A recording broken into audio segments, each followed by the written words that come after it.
Hi అండి. మరి పూలు కట్టడం అయితే ఎంతమందికి తెలుసు? పూలు కట్టే పద్ధతులు అయితే చాలా ఉన్నాయి. ఒకటైతే కొంచెం అటు సైడ్ 3, ఇటు సైడ్ 3, అటు సైడ్ 4 అదే ఎన్ని అయితే అన్ని అలా పెట్టి ఇలా కుట్టడం అనమాట. నేను ఇప్పుడు ఇలా కడుతున్నా కానీ మామూలు నాకు అస్సలకే రాదు. మా అమ్మ కట్టేటప్పుడు మేము మా చెల్లెలను ఇలా పూలు అందిస్తా అంటే మా అమ్మ స్పీడ్గా కడతారు. అప్పుడు నేను కడుతూ ఉంటాను. మధ్యలో తెంపితే పూలన్నీ కింద పడిపోతాయి అన్నమాట. సో అట్లా నార్మల్గా కట్టే పద్ధతి అది. లేదా ఒక చెక్కకి దారం కట్టుకొని ఇలా కడతారు. నేను అది లేదనేసి ఇక్కడ సోఫాకి అది ఉంటే దానికి పెట్టాను.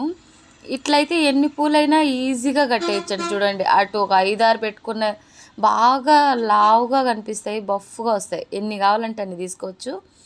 అటు ఇటు పెట్టుకోవడం, ఇట్లా నార్మల్గా 3 ఎలా వేస్తాం అట్లా 3 వేసి లాగేయడమే. ఇట్లయితే ఎన్నైనా కట్టేయచ్చు. అందిస్తూ ఉంటే చాలు అంత త్వరగా అయిపోతాయి. ఇంకా ఇవైతే అందరికీ తెలిసిందే. నార్మల్గా బయట అమ్మేవాళ్ళు కానీ అందరూ ఇట్లే కడతా ఉంటారు. ఇవి ఇందాక సోఫాకు పెట్టి కుట్టాం కదా, అవి అనమాట. అవి అందుకే అంత తిక్కుగా వచ్చాయి. మా అమ్మ అయితే భలే చిక్కగా కడతారు. మనం సూది దారంతో కుడితే ఎంత చిక్కగా వస్తాయో చేత్తో కడితేనే అంత చిక్కగా వస్తాయి. మా అమ్మ కడితే మా అక్కోళ్ళు వచ్చిన వాళ్ళకి అట్లంతా కూడా కుట్టిస్తూ ఉంటారు. కానీ అట్లా కుట్టేదైతే బాగా లేట్ అవుతుంది.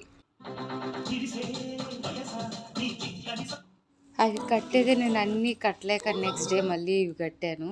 అప్పుడు అవి కొన్ని కట్టి మళ్ళీ కొన్ని పూలు అట్లాగే పెట్టి నెక్స్ట్ డే కుట్టాము. ఇవి నాకు మా చెల్లెలకి మేము ఇప్పుడు పెట్టేసుకున్నాం.